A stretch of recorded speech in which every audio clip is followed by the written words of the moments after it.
Hello po sa lahat ng marating ng channel na ito.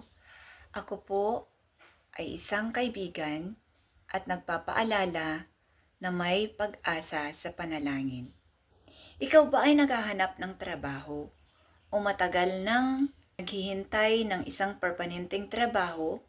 Ang panalangin ito ang kailangan mo.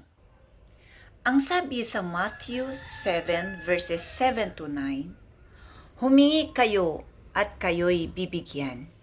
Humanap kayo at kayo'y makatagpo. Kumatok kayo at kayo'y pagbubuksan. Sapagkat ang bawat humihingi ay tatanggap, bawat humahanap ay makakatagpo, at bawat kumakatok ay pagbubuksan. Tayo po ay manalangin para sa mga taong naghahanap ng permanenteng trabaho. Panginoon, na pag-asa naming makapagbibigay ng permanenteng trabaho, sinabi mo sa iyong banal na aklat na ang lahat ng kumakatok ay mabuksan, lahat ng humihingi ay mabigyan, at lahat ng maghahanap ay makatagpo. Pakinggan mo ang pangarap ng mga taong humihingi sa iyo ng tulong.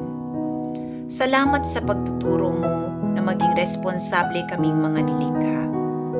Salamat at tinuruan mo kaming mangarap na makapagtrabaho upang matulungan namin ang aming sarili, aming pamilya at maging ibang tao. Pakinggan mo ang samo ng aming mga puso. Ihanda mo ang tumpak na trabaho base sa aming kakayahan, talento at pinag-aralan. Gamitin mo kami ayon sa pinagkatawala mong kapasidad. Tanggalin mo ang bawat balakid sa hindi naming pagkamit sa mga trabahong aming pinapangarap.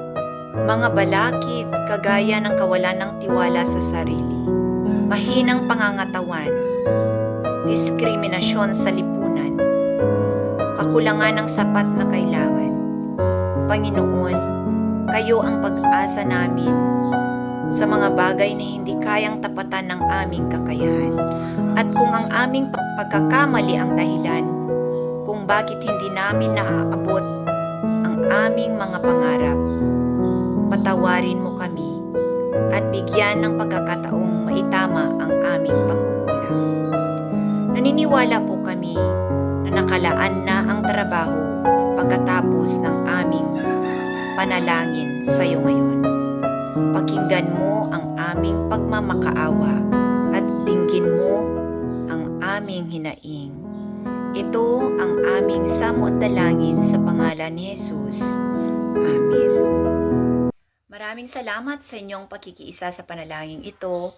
Sana'y pakinggan ko ang iyong testimonya pagkatapos ng ating nagkakaisang panalangin.